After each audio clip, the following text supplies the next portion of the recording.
ਇੱਥੇ 50 ਲੱਖ ਲਾਣ ਲੱਗਾ, ਅਗਰ ਮੈਨੂੰ ਜ਼ਰੂਰਤ ਪਈ ਤੇ ਮੈਂ ਹਫਤੇ 'ਚ 50 ਲੱਖ ਵਾਪਸ ਲੈ ਸਕਦਾ।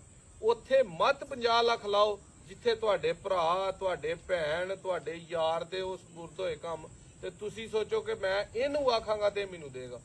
ਕੋਈ ਬੰਦਾ ਨਹੀਂ ਤੁਹਾਨੂੰ ਦੇਗਾ। ਹਰ ਬੰਦਾ ਲਵਾਉਣ ਤੋਂ ਬਾਅਦ ਤੁਹਾਨੂੰ ਆਖੇਗਾ ਫਰਾਡ ਹੋ ਗਿਆ, ਧੋਖਾ ਹੋ ਗਿਆ। ਸਾਹਿਬ ਤੁਸੀਂ ਦੱਸੋ ਆ ਭਾਈ ਨੂੰ ਕੰਮ ਕਰਨਾ ਚਾਹੀਦਾ ਡੇਅਰੀ ਦਾ ਕਿ ਨਹੀਂ? ਮੈਂ ਉਹਨਾਂ ਨੂੰ ਪਹਿਲਾਂ ਕਿਹਾ, ਅਸੀਂ 8 ਜੀ ਆ ਆਪਣੇ ਘਰ ਦੇ, ਉਹ ਬੰਦਾ ਅਸੀਂ ਮੁਲਾਜ਼ਮ ਰੱਖਿਆ, ਉਹ ਵੀ ਸਾਡਾ ਭਰਾ ਵੀ ਇਹਦੇ ਮੁਲਾਜ਼ਮ ਵੀ ਏ।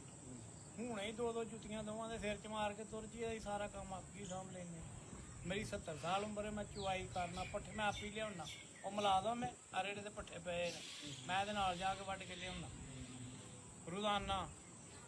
5 ਮੇਰੇ ਪੁੱਤਰ ਨੇ, ਉਹਨਾਂ ਦੀ ਵੀ ਮਾਂ ਦੀ ਲੰਨ ਦਿੱਤਾ ਹੋਵੇ ਵੀ ਜਾਓ ਦੌੜ ਜਾਓ, ਮੇਰਾ ਕੰਮ ਨਾ ਕਰਿਓ। ਆ ਗਾਲ ਵਾਲੋ ਮਾਦਰ ਤੇ ਦੋਸਤੋ ਹੈ ਪਹਿਲੋਂ ਹੀ ਇਹ ਆਈ ਸਾਹਿਬ ਇਹ ਸੀ ਤੇ ਸਿਆਣੇ ਬੰਦੇ ਤੁਹਾਨੂੰ ਪਤਾ ਠੱਪ ਦਿੰਦੇ ਸੀ। ਹਾਂਜੀ ਬਿਲਕੁਲ ਹਾਂਜੀ ਜੀ। ਇਹਨਾਂ ਦੀ ਮਾਸ਼ਾਅੱਲਾ ਇੱਧਰ ਆਏ ਆ, ਨਾਦਰ ਭਾਈ ਦੇ ਕੋਲੋਂ ਸਮਝ ਆਈ ਹੈ ਤਾਂ ਨਾਦਰ ਭਾਈ ਕਹਿ ਰਿਹਾ ਕਿ ਅਗਰ ਤੁਸੀਂ ਮਿਹਨਤ ਕਰ ਸਕਦੇ ਹੋ, ਅਗਰ ਤੁਸੀਂ ਪੱਠੇ ਕੁੱਟ ਸਕਦੇ ਹੋ, ਇਹਨਾਂ ਨੂੰ ਮਿਰਚ ਮਸਾਲਾ ਦੇ ਸਕਦੇ ਹੋ, ਗੋਹਾ ਚੁੱਕ ਸਕਦੇ ਹੋ, ਹਰ ਚੀਜ਼ ਹੈ, ਤੇ ਫਿਰ ਤੇ ਇਹ ਕੰਮ ਦੇ ਉੱਤੇ ਰਿਸਕ ਲਵੋ। ਦੁਨੀਆ ਦਾ ਕੋਈ ਵੀ ਕੰਮ ਹੈ ਜਦੋਂ ਤੱਕ ਤੁਹਾਡਾ ਐਕਸਪੀਰੀਅੰਸ ਨਹੀਂ, ਫੀਲਡ ਨੂੰ ਤੁਸੀਂ ਸਮਝਣਾ ਨਹੀਂ, ਉਸ ਕੰਮ ਨੂੰ ਹੱਥ ਨਾ ਲਾਓ, ਉਹਦੇ 'ਚ 1 ਰੁਪਿਆ ਵੀ ਨਾ ਲਾਓ।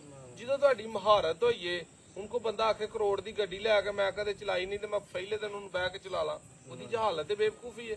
ਕਿਤੇ ਠੋਕੇਗਾ, ਕਿਤੇ ਮਾਰੇਗਾ। ਪਹਿਲੋਂ ਕਹੇ ਟੁੱਟੀ ਜੀ ਮਹਿਰਾਨ ਤੇ ਪਵੇ, ਉਹਨੂੰ 4 ਦਿਨ ਚਲਾਏ, ਸਿੱਖੇ ਸਮਝੇ, ਫੇਰ ਜਿਹੜਾ ਕਿਸੇ ਹੋਰ ਚੀਜ਼ ਨਾਲ ਜਿਹੜਾ ਨਾ ਅੱਛੀ ਹੱਲ ਹੋਏ।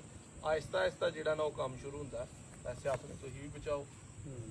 ਜਿਹੜੇ ਵੇਖਣ ਵਾਲੇ ਦੋਸਤ ਨੇ ਐਸੇ ਤਰ੍ਹਾਂ ਦੇ ਜਿਨ੍ਹਾਂ ਦਾ ਕੰਮ ਨਾ ਕੋਈ ਲਿੰਕ ਵਾਸਤੇ ਨਹੀਂ ਦੂਰ ਦੂਰ ਤੱਕ ਹੋਰ ਪੀਓ ਕਿ ਪੀਓ ਤੁਸੀਂ। ਬਸ ਵੀਡੀਓ ਅੱਛੀ ਲੱਗੇ ਸ਼ੇਅਰ ਕਰੋ। ਇੱਕ ਨੈਕਸਟ ਵੀਡੀਓ 'ਚ ਮਿਲਾਂਗੇ। ਇੰਜ ਜਿਹੜਾ ਭਰਾ ਮਸ਼ਵਰਾ ਲੈਣ ਆਈਏ, 1 ਨਹੀਂ 1 ਲੱਖ ਆਓ, 1000 ਆਓ, ਹਰ ਤਰ੍ਹਾਂ ਦੇ ਅਸੀਂ ਹਾਜ਼ਰ ਹਾਂ। ਇਹ ਜਿਹੜਾ ਕੀੜਾ WhatsApp ਤੇ ਮਸ਼ਵਰੇ ਵਾਲਾ ਜਾਗਦਾ ਨਾ, ਇੰਨਾ ਦੋਸਤੋ ਟਾਈਮ ਨਹੀਂ ਲੱਗਦਾ ਕਿ 2000 ਬੰਦੇ ਨੂੰ ਮੈਂ ਡੇਲੀ ਮਸ਼ਵਰਾ ਜਿਹੜਾ ਦੇਣ ਡਿਆ ਵਾਂ। ਪੂਰੇ ਪਾਕਿਸਤਾਨ ਨੇ ਨਾਦਰ ਭਾਈ ਨੂੰ ਮਸ਼ੀਰੇ ਖਾਸ ਰੱਖਿਆ ਹੋਏ। ਆ ਜਾ ਕਰੋ ਟਾਈਮ ਕੱਢ ਕੇ, ਤੁਹਾਨੂੰ ਅੱਛਾ ਮਸ਼ਵਰਾ ਦਾਂਗੇ।